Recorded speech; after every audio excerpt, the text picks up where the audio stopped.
Hey, sister friends, welcome to Striving in Sisterhood. My name is Laval Ezel. I am a life coach and sisterhood strategist in this community. So if you're new, welcome. If you've been here, thank you for coming back. So I want to talk tonight about grieving friendships. And we all have been there. So you are not alone.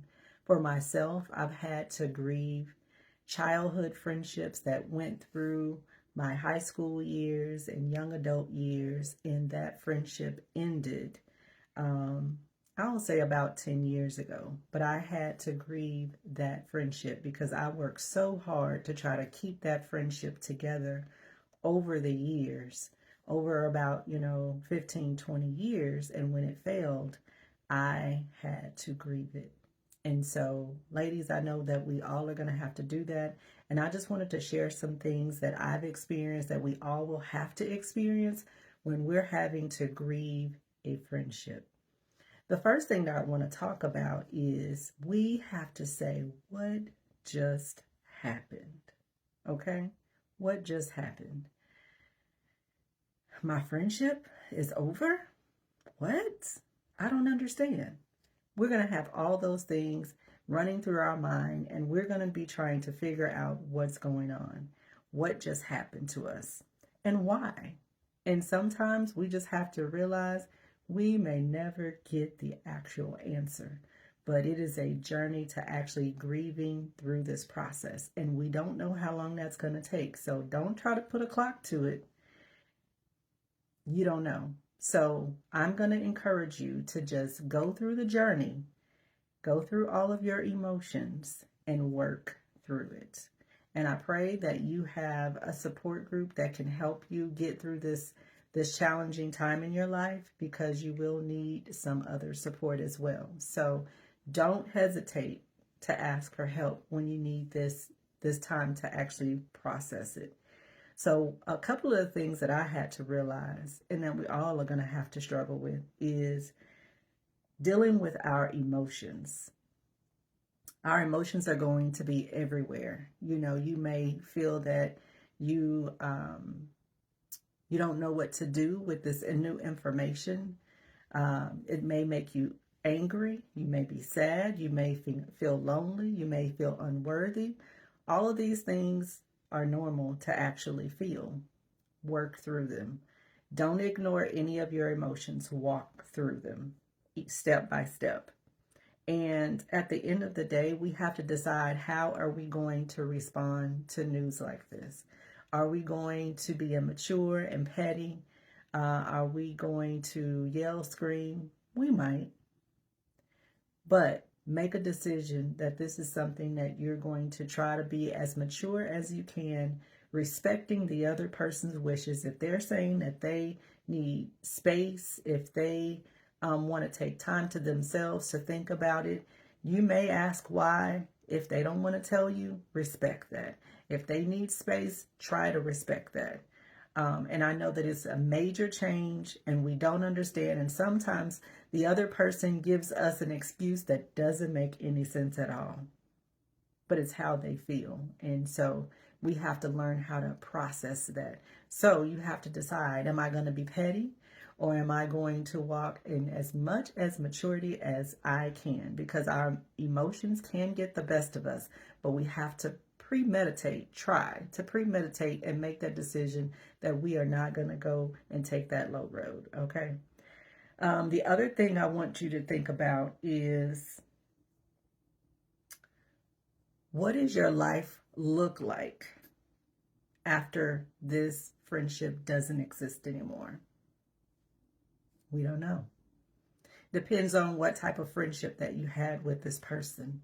It's going to be different. And so we have to learn how to adjust to this new reality, that we are no longer talking to this person on the phone every day, or seeing them every day, or spending time with them as we did in the past. Life will be different.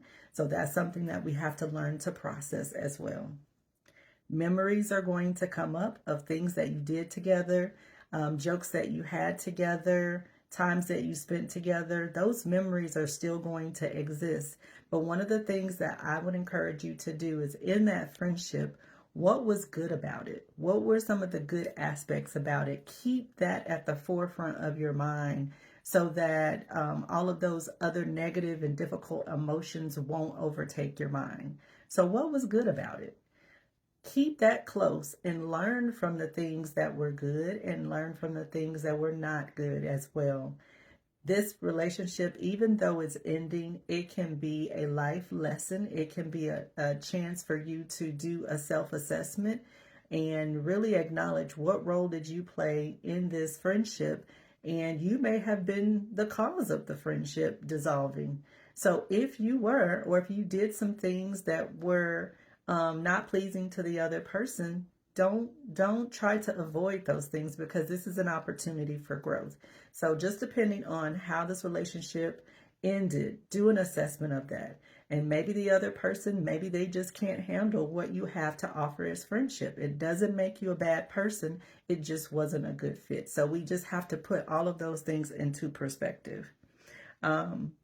Also, the Bible tells us to be angry and sin not. So I did say, let's acknowledge all of our emotions. And anger is a major one that we always have to face.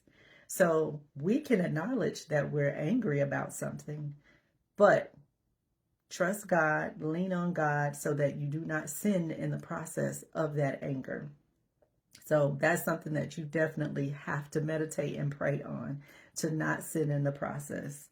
And then if the person is asking for space, give them that space, because in that time that you give them space, you take space.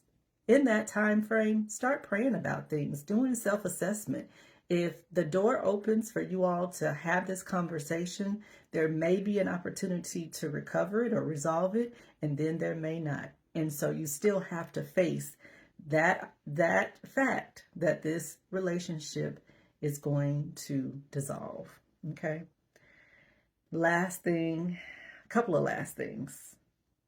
If the relationship ends, let them go. If you've done everything that you can do to plead your case on why this friendship should remain, and you have that opportunity, you may not have that opportunity, but either way, if it's time for it to dissolve, let it go. You have to let it go in order to move forward. And trust God that He will bring new and fresh relationships that's going to help you in this season of your life. That friendship may have been for an old season, and now you are moving forward.